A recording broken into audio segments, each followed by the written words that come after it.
Biden releases new rule, bad news for investors, IRS collects on billions of dollars. It's a bad day for investors at FTX as the IRS has just dropped the hammer. They just filed 45 claims, count them, 45 claims worth $44 billion against the crypto exchange company and its subsidiaries. And they've also made it so that they are the first in line to receive the money even before investors. Is this fair? Drop me a quick comment, yes or no. And as CNN got a massive rating spike by having former President Donald Trump as their guest, Representative Alexandria Ocasio-Cortez, she blasted them for even having him on there. Do you agree with AOC? Chicago Mayor Lori Lightfoot just issued an emergency declaration as she expects even more illegal immigrants to arrive in the city from Texas Governor Greg Abbott. Title 42 has now expired, and right before it did, Border Patrol has reported to have apprehended 10,000 migrants, making it one of the highest single day ever recorded before the expiration of the border ruling. Now, the question many have is, should we expect more? In a move that not many people predicted, the Biden administration has now released a rule to limit asylum, a move that may make it more difficult to get into the United States. Zelensky admits that they may need more time before they can launch that major counteroffensive. And after Trump's appearance on CNN, President Biden and his social media team was ready for a quick answer. A tweet that isn't really getting the most favorable responses. Now, I got that for you guys and a whole lot more. Make sure you guys stick around. Let's not waste any time. Let's get into the updates. Also, by the way, for the best way to invest in gold or silver, check out the links in the description down below this video. So the IRS has submitted 45 claims,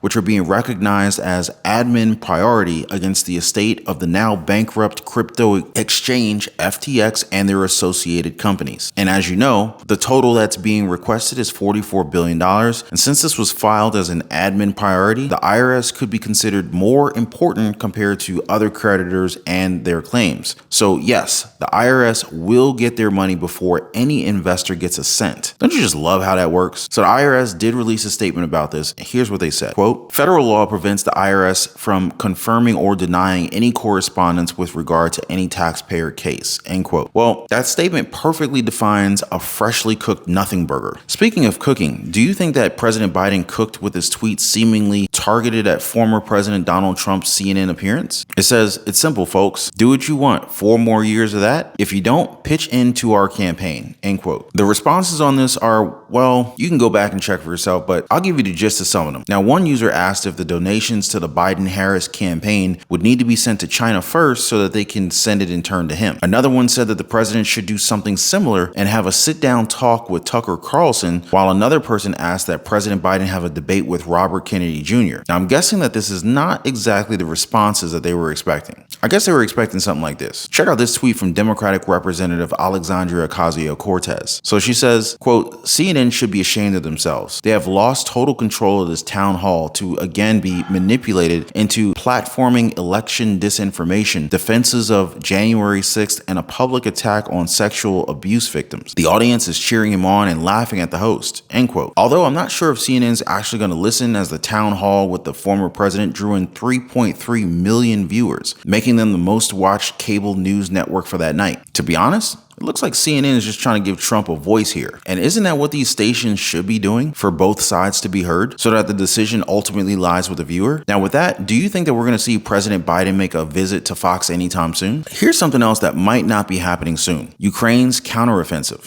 The Ukrainian president has said his country needs more time before it can launch a much anticipated counter-offensive against Russian forces. Volodymyr Zelensky says the military was still waiting for promised military aid, including armoured vehicles. He was speaking to the BBC's Hugo Bachega in Kyiv, who was conducting the interview on behalf of the Eurovision News Group of public service broadcasters.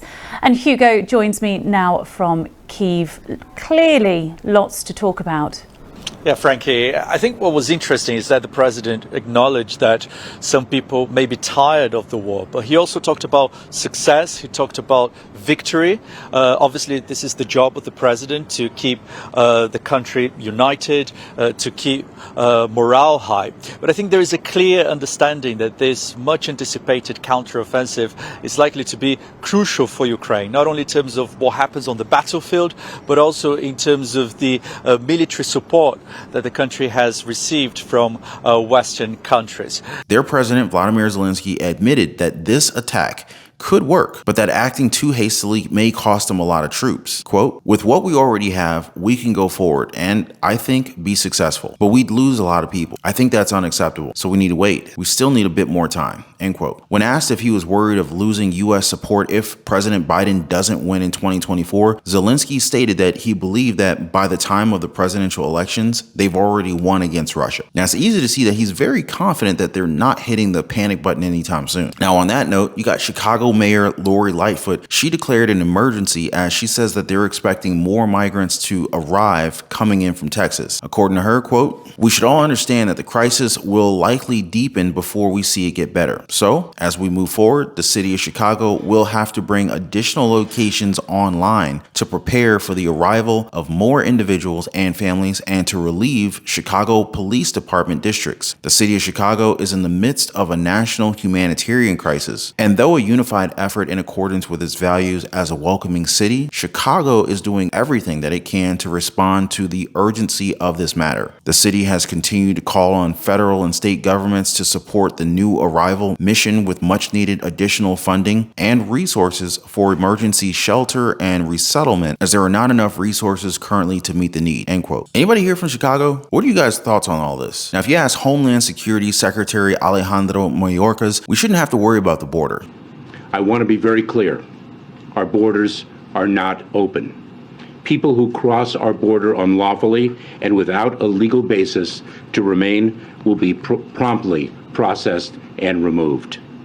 An individual who is removed under Title VIII is subject to at least a 5-year ban on re-entry into the United States and can face criminal prosecution if they attempt to cross again. Now, you might be asking, what about those who legally enter the country? Because more people appreciate and accept that it means that they're willing to go through the legal process before entering the country. Under Title VIII, the immigration law that was in place before the health crisis, migrants will be able to again apply for legal pathways to the U.S. There's a new rule from the Biden administration, and it could mean denying asylum to many migrants who want to enter the country. Now, the changes are expected to face some legal challenges, but here's what it entails. Migrants who fail to apply online or at least seek protection in a country they pass through to get to the United States will be denied asylum. Immigration advocates represented by the American Civil Liberties Union have already filed a legal challenge to the United States regulation that's going to restrict access to asylum, saying that it is similar to Trump-era policies that were blocked in court. But what are your thoughts on all this? Make sure to let everybody know by leaving your comment down below. And while you guys are down there, could I interest you in a few opportunities that might actually help you out? Now, I understand the struggle of having to deal with all of this debt, minimal assets. The debt could be on your mortgage, credit card debt, car payments, while at the same time having to deal with the cost of foods going up. It doesn't matter if you visit Walmart, Target, inflation has become so embedded into the economy that we're not even sure when things will become affordable again, if ever. However, if you're willing to learn about small businesses, home-based businesses, and side hustles, about wise investments in the stock market, even in the real estate market, then maybe things could improve. Now, if you guys want to learn more about this, feel free to drop me some comments down below. I look forward to hearing from you guys. Now, before I go,